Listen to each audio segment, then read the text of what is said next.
individual epsilon signal is epsilon I, right? Is distributed to, let's say, uniform distribution, right? So uniform distribution which has a mean 0, but the standard deviation is sigma. So the more increase in sigma will increase the mass of people on this side. So what is the intuition for that? So for you to believe that carbon tax will hurt you more than it helps you, you must have a sufficiently skewed belief about the real impact of human activities on climate change. So you have to be sufficiently, let's say, skeptical to vote against carbon tax, right? In other words, the people on this side of the room who will vote against, sorry, I'm you guys, the bad guys here, but the people on this side of the room who will vote against climate change are those who have beliefs are further on the end or on the tail of the distribution. Further on the left-hand side of the tail, those who have sufficiently negative epsilon noise. In other words, those of you who believe that climate change, human activities do not contribute significantly to climate change. Okay? Let me say that really quickly again. For you to not favor, for you to believe that the status quo is better than carbon tax, you must have sufficient belief that's sufficiently bad about the true impacts of human activities on climate change. In other words, in everyday language, you believe that our human activities contribute a very small amount to the real climate change in the atmosphere, the carbon concentration in the atmosphere. As simple as that. So now, as the spread of the noise increases, so in other words, when the signal, our individual signal become noisier, think of this as a distribution, right? So you increase the spread, there's more of the distribution, more weight when we put on the tail. Right? So as the signal becomes noisier, as signal increases, the spread increases, there will be more people with extreme beliefs. It's very intuitive. The more the spread, the more the people with extreme beliefs. And the more people with extreme beliefs, the more you guys will start to move to this side of the room. And so it's more difficult to pass the carbon tax. So that result is robust to different specifications of the distribution. Might be uniform, might be normal. As long as the distribution has mean 0 and has variance sigma. Now, so what's the implication of this? Think of now, suppose we act in the vested interest group. Suppose now the brown sector is using fossil fuel, let's say fossil fuel, right? And fossil fuel is provided by a group of monopolies, ExxonMobil, the Koch brothers. So there's a group in political economy called the vested interest group. This guy is clearly do not want carbon tax because that reduces the profits. And so you can write out the mathematical formulation of the maximization problem, but as you think it's as simple as this. The profit is equal to the revenue, the oil itself. Thank you. Now, we can simplify this math now. Let's go to. Oh, by the way, let's give you a quick visualization. So, this is the space of realization of the individual's noise. Right? So you vote against carbon tax if you have sufficiently skewed belief on the brown side, the brown. And you will vote in favor of green policy if you are on this side, on the right side. So you will vote for green policy as long as your belief is sufficiently high about the impact of human activities on climate change, right? And so now about let me show you the result about the endogenous doubt. So we have this product or Brown production requires oil, right? So this is oil group. Always stands for oil. You can think of fossil fuel. And so the profit of the group of oil oligopolies. So we put the revenue minus the extraction cost of the oil and minus the cost of manipulating the information. So how do we model manipulating information here? Simply increasing the noise sigma. Simply increasing the sigma, right? Oops. We're having a lot of technical difficulty here. So a direct corollary of this result is that this oil group wants to increase the noise because that will increase the political friction against the carbon tax. And as a direct, so initially you see this in, we have evidence for this, again for this book called The Merchants of Doubt. They provide evidence there is, I'll give you some quotes from this scientist, Fred Singer, one of the members of the Marshall Institute, who was the institution actually actively publishes, not in peer-reviewed journals, but in the media, casting doubt not only on climate change, but previously on the impact of DDT, on the environment, the impact of smoking, on the chance of cancer, and also even Star Wars. Back in the days of nuclear war, these are the institutions that actively publish media pieces in favor of increasing the stockpile of nuclear weapons in the U.S. against the Soviet Union. And so this quote saying that the author say that there is major uncertainty and disagreement whether this increase in carbon dioxide has caused change in the climate during the past 100 years. And he talks about this major uncertainty and disagreement in the scientific community. And on the other side is the survey from the scientific community. Time is running out, so I'll give you another quick corollary of this. We don't have time to delve into the math. We can see that from our specification, it shows that as real environmental experiment increases, the public support for the environmental policy, so the people on the other side, will be more sensitive to doubt. So we show that as the threat of climate change increases, the mass of people who are very important for the passing carbon tax will be more sensitive to noise. In other words, when the climate is getting warmer, so the concentration of CO2 in the atmosphere has reached 400 parts per million now. And the threshold that deemed to be safe for human activity is about 350, right? So you have reached that. So that as the threat of climate change increases, the mass of people who voted in favor of climate change actually will be more sensitive to noise. So in other words, as times become more serious, more pressing for us, for our people, humanity to pass carbon tax policies, the political friction increases. And the vested interest groups has even more incentive than to increase the amount of doubt in the public. So that's like a negative result in some sense.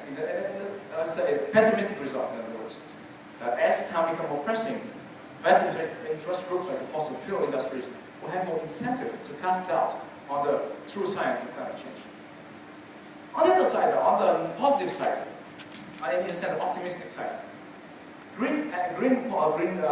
vested interest groups in green policies, for example, Greenpeace and other environmental activists, they see this result as an optimistic note, because then the activism to increase the public's perceptions about the real science of climate change will have more impact.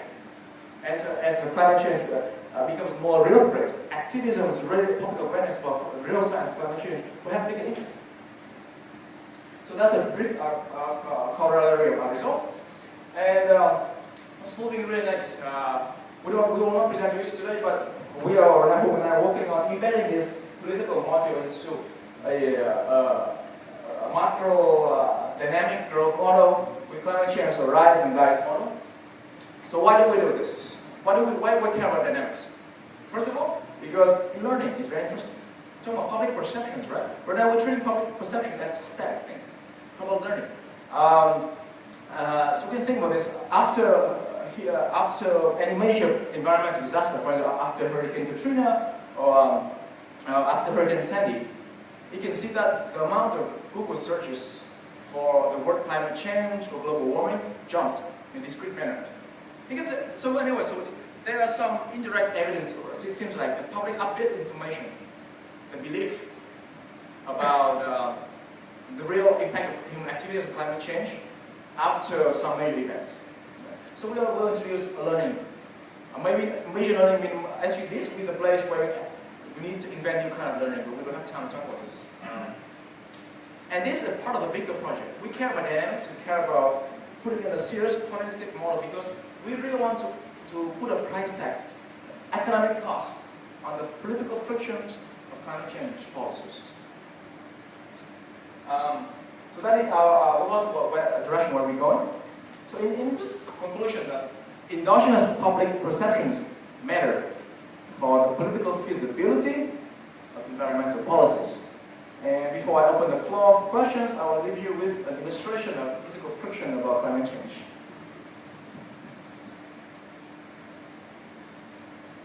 So, any questions?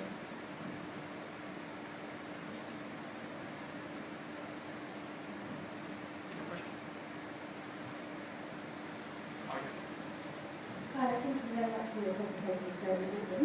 I'd like to touch on the point of political fiction and how you define it as such. It seems that you referred to the referendum as an example. Yes. So I wonder whether in a differently organized political economy, say a democratic government compared to a more authoritarian kind of government, would there be a difference in terms of how political fiction may impact on the perception of change? Very good question. And the reason why we model political setup in the most simple way is that we abstract from the details of whether it's autocratic or democratic. We're simply saying that the probability that any green policy is politically feasible is an increasing function in the mass of people who support the green policy. As simple as that. So more Chinese people in favor of imposing carbon tax on Chinese firms, then we increase the probability that this carbon tax is passed in China. Same thing applies to Japan. And yes, one details about different political systems you can think of. So if you want to take it a seriously quantifiable way, we look at the polity score of different countries. Let's measure the democratic score. Higher democratic score can make the function more, the slope of the function steeper. As simple as that.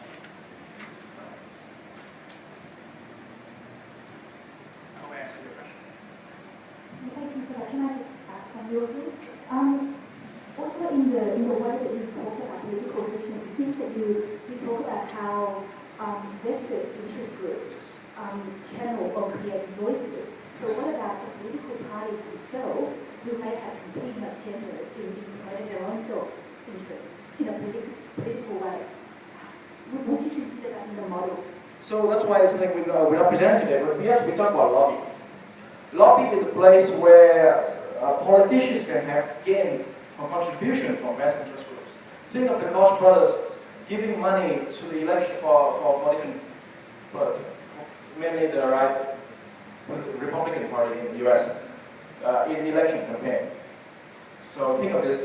Yes, we do consider that, and we will put that as part of our research agenda. Is to actually, the interesting thing is to combine both increasing the public doubt and also lobbying.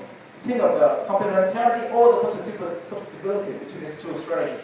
Think of the Koch brothers, other guys who want to screw the planet. I can either lobby or I can either increase the public doubt.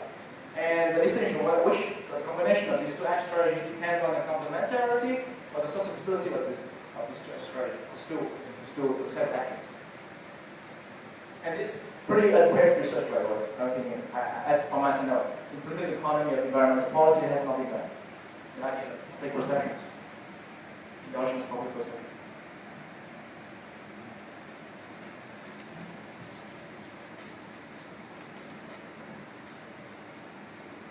First, thank you for your also reduced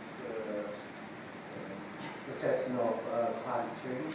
integrate into the new framework to prepare for the policy task or not task. And in your research, I see that the indigenous perception related to learning. And there are two things very important to the learning process of individuals, the information transparency and experience.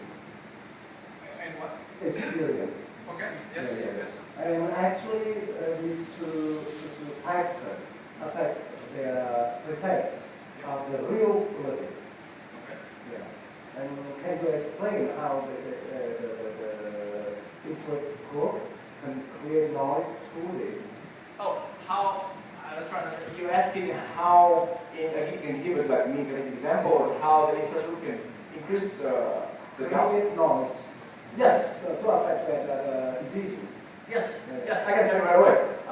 Look what, I don't have pictures for you, but remember this, and by the way, we're running out of time, so this will be the last question, and I don't want to stand between us and lunch. I'm hungry too. So this is a scientific consensus, the circle. I wish I brought this to you. There's another circle, but for the publication in the media, Wall Street Journal, New York Times, number of news articles saying yes, it's much less than this. I think around 50%. So one way that the fossil fuel industry could increase public dialogue is to the media. They literally hire some journalists to write articles that cast doubt on scientific publications.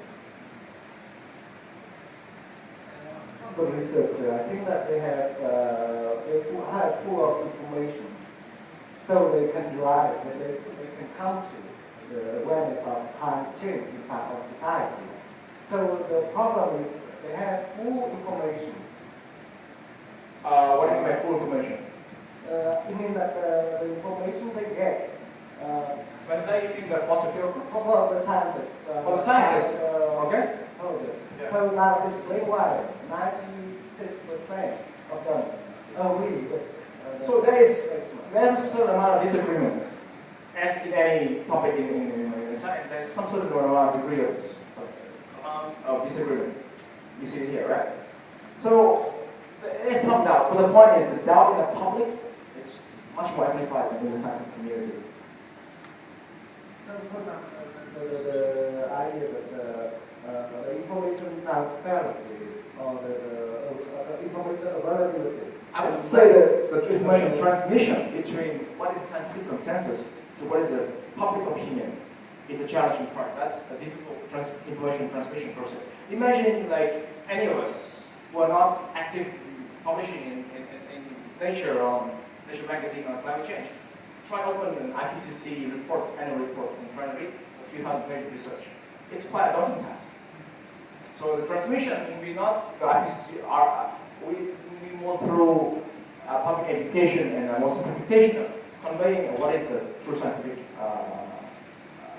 consensus. So that's what I'm trying to say. Well, if you think of what policy implication is, it's important to focus on improving the transmission from what is scientific consensus to public awareness. Okay, so thank you, and let's go for lunch.